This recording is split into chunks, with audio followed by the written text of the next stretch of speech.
లోములు ఇటు చెప్పులే కదా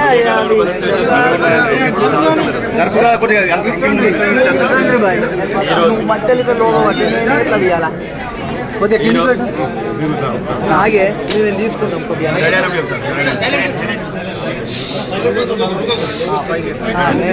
అన్నాడు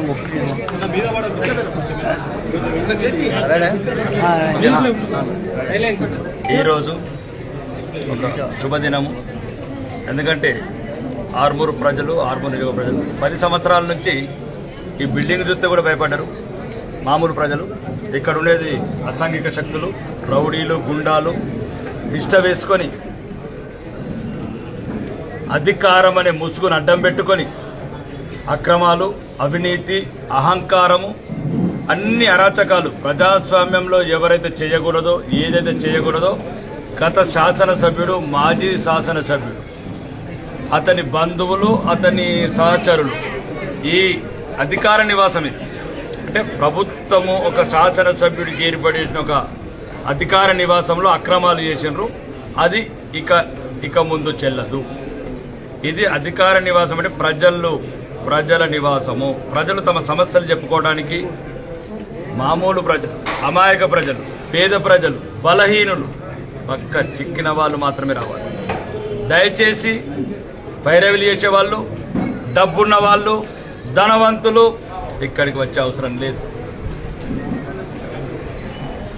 ఓన్లీ ఎవరైతే ఈ రాజ్యంతో నించబడుతున్నారో, ఎక్కడైతే ఈ అధికార వ్యవస్థ వల్ల న్యాయం జరుగుతలేదో పేదలకు, అవి రెవెన్యూ వల్ల కావచ్చు, ఎక్సైజ్ డిపార్ట్మెంట్ వల్ల కావచ్చు, పోలీస్ డిపార్ట్మెంట్ వల్ల కావచ్చు, రాజకీయ నాయకుల వల్ల కావచ్చు, ఎవ్వరు ఏ సమస్య వచ్చినా ఇది ఒక ధర్మగంట, ఒక ధర్మరాజ్యం, ఒక రామరాజ్యం.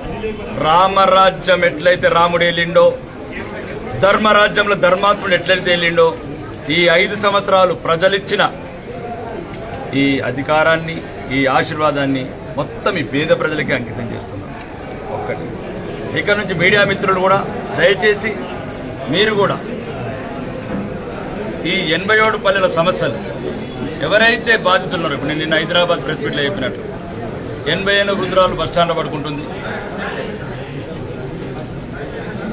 స్కూళ్ళల్లో ఉన్న స్కూల్ విద్య కావచ్చు, వైద్యం కావచ్చు, ఈ సమస్యల మీద ఫోకస్ చేయండి. ఎంతసేపు అధికార నాయకుల చుట్టూ, డబ్బున్నోళ్ళ చుట్టూ, ధనమున్నోళ్ళ చుట్టూ, దైవమున్నోళ్ళ చుట్టూ తిరగడం మానే. ఎక్కడ పేదవాడు ఉన్నాడు, ఎక్కడ ఇల్లు లేని వాళ్ళు ఉన్నారు, ఎక్కడ వైద్యం అందని వాళ్ళు ఉన్నారు, ఎక్కడ ఉపాధి అందని వాళ్ళు, వీళ్ళపైన మీరు దృష్టి సారించండి. ఇది నా హంబ్లీ రిక్వెస్ట్ మీకు. ఎందుకంటే ఇది ఆదేశం కాదు, నా విజ్ఞప్తి అనుకోండి, నా ప్రార్థన అనుకోండి. మీరే శివుడు మూడో కన్ను ఎట్లనో మీ మీడియా అనేది ఒక మూడో కన్ను. రాజకీయ నాయకులు చూడండి, అధికార వ్యవస్థ చూడండి, మీరు చూస్తారు. ఇక్కడ నుంచి దయచేసి మేము అందరినీ కోరుకునేది, ఏ సమస్య వచ్చిన పేదవాళ్ళు ధర్మంగా, ఇక్కడ ఎటువంటి అవినీతి, మొన్న కూడా చెప్పాను, గురుకులాల్లో గంజాయి తాగుతున్నారు పిల్లలు, గురుకులాల్లో గంజాయి తాగుతున్నారు, చిన్న ప్యాకెట్లు. అది మీరు మా దృష్టికి తీసుకురండి. ఇంకా గంజాయి అనేది త్వరలో కనుమరుగు అవుతుంది. రెండోది హాస్పిటల్ని కూడా ఇప్పుడు సూపరింటెండెంట్ గారు ఉన్నారు, మాట్లాడడం జరిగింది. ఆరోగ్య శాఖ మంత్రితో జరిగింది. నేను కూడా ఇదే హాస్పిటల్కి వెళ్తాను ఇప్పటి నుంచి అని చెప్పాను. ఇన్స్ట్రుమెంట్స్ ఏవైతే లేవో ఇక్కడ నుంచి చెప్పాను, దామోదరం నరసింహ మంత్రి గారికి చెప్పాను. అన్న నేను కూడా నా ఫ్యామిలీతో అన్నది హాస్పిటల్కి పోవాలనుకుంటున్నాను. ఏ రోజైతే మనం ఉన్న వాళ్ళం అన్న హాస్పిటల్కి పోతానో పేదవాడికి కూడా ధైర్యం వస్తుంది. హాస్పిటళ్లలో అంటే రాకేష్ రెడ్డి పోతున్నాడు, నాగరాజు గారు పోతున్నారు, ధనవంతులు, కోటీశ్వరులు, నాయకులు అందరూ, మేధావులు అందరూ గవర్నమెంట్ హాస్పిటల్కి పోతే పేదవాడికి కూడా ధైర్యం వస్తుంది, మేము కూడా వెళ్తే బతుకుతామని. కాబట్టి ముందు కూడా ప్రత్యేకంగా ప్రక్షాళన చేయాల్సింది ఇప్పటికీ చాలా బాగుంది. ఇంకా మిగతా ఏమైనా సంబంధించిన మిషనర్స్ కావచ్చు, అన్ని రకాలుగా లైక్ కార్పొరేట్ హాస్పిటల్ యశోద అనుకోవచ్చు, అపోలో లాంటి మిషనర్స్ కూడా తెప్పించడానికి ప్రయత్నం చేస్తాను. గౌరవ మంత్రి గారు కూడా ఒప్పుకున్నారు. రెండోది ఏంటంటే ఈ ముఖంగా కాంగ్రెస్ నాయకులకు కూడా ఒక హెచ్చరిక చేస్తున్నాను. నల్లపామును చంపడమైంది, ఇక తెల్లపామున్నది. గౌరవనీయ ముఖ్యమంత్రి గారు, మీరు దొరలు పోయినరిగా, మళ్ళా ఎల్మ దొర పోయినట్టు వాళ్ళ రెడ్డి దొరలు ఎక్కినాం, అహంకారం తలకెక్కినట్లది.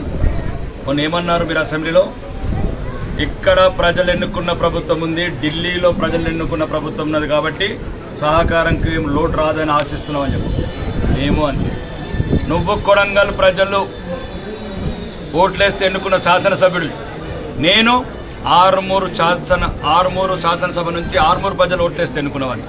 నీకు నాకు సమాన హక్కులు,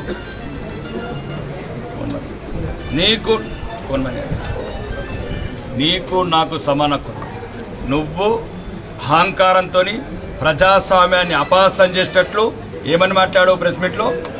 ఓడిపోయిన వాళ్ళు, బీఫామ్ ఇచ్చిన వాళ్ళు అధికార కార్యక్రమాలు రివ్యూ చేస్తారా? మరి నువ్వెందుకు ముఖ్యమంత్రి, మీరెందుకు మంత్రులు? మేము కూడా పాత మంత్రులు, పాత ముఖ్యమంత్రితోనే రివ్యూ చేసుకుంటాం. కాబట్టి రాజ్యాంగం మీద ప్రమాణం చేశావు, రాజధర్మం నిర్వర్తించు ముఖ్యమంత్రి గారు. లేకపోతే ప్రజలు ఆత్మగౌరవం దించిన రోజు నీ ఆత్మగౌరవం తీస్తావు ప్రజాస్వామ్యయుతంగా. అదే ప్రజాస్వామ్యానికి బలం.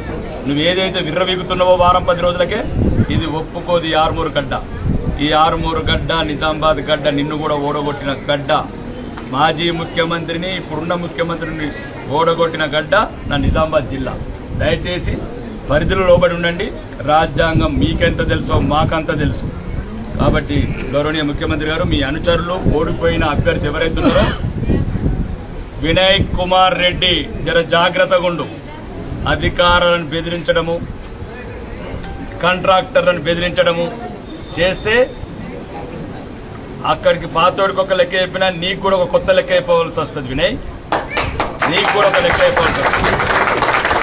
మర్యాదగా ఆరుమూరులుండి రాజకీయాలు చేయాలనుకుంటే ప్రజాస్వామ్యయుతంగా రాజకీయాలు చేయు.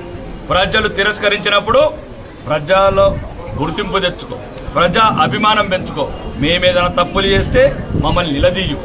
కాదు నీకు అధికారుల పైన దండ ఉంది, అండ ఉంది అనుకుంటే దా కలిసి సహకారం నిధులు తెచ్చుకుందాం.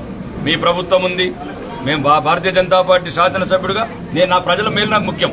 కావాలంటే నీకు ఏదైనా ఇన్ఫ్లుయెన్స్ ఉంటే నీ దొర నీ రెడ్డిలకు కాళ్ళు మొక్కడా, నీ రేవంత్ రెడ్డికి కాళ్ళు మొక్తావా, ఇంకొక రెడ్డికి కాళ్ళు మొక్తావా, ఇంకెవరు కోమటిరెడ్డి వెంకటరెడ్డి కాళ్ళు మొక్తావా? అందరికి కాళ్ళు మొక్కు, తీసుకురా నిధులు. ఏంద్రా భయ్ ఆఫీసర్లను బెదిరించి నేనే చూస్తాను, నువ్వేం చూస్తావు? నువ్వెట్లా చూస్తావు అంటున్నా. అంటే ఓడినోడే రాజకీయాలు చేస్తే మరి ప్రజల ఇప్పుడు ఎట్లా? వాళ్ళు ప్రజలు ఆదరించి ప్రజలు ఇప్పుడు మా భారతీయ జనతా పార్టీని గెలిపించారు, మేమేం చేయాలి? అలా అనుకుంటే దయచేసి నేను మీడియా మిత్రంగా చెప్తున్నా, ఇట్లాంటి సంఘటనలు ఓడిపోయిన శాసనసభ్యుడు ఏమైనా అరాచకాలు మా దృష్టికి వచ్చినాయి తీసుకొస్తే అతన్ని కూడా ఆరుమూరు నుంచి బహిష్కరిస్తాం. అవసరమైతే న్యాయస్థానాన్ని ఆశ్రయిస్తాం, అవసరమైతే రాష్ట్రపతి గారిని కలుస్తాం, అవసరమైతే రాజ్యాంగబద్ధంగా ఏమేమి సంస్థలు అన్ని కలుస్తాం.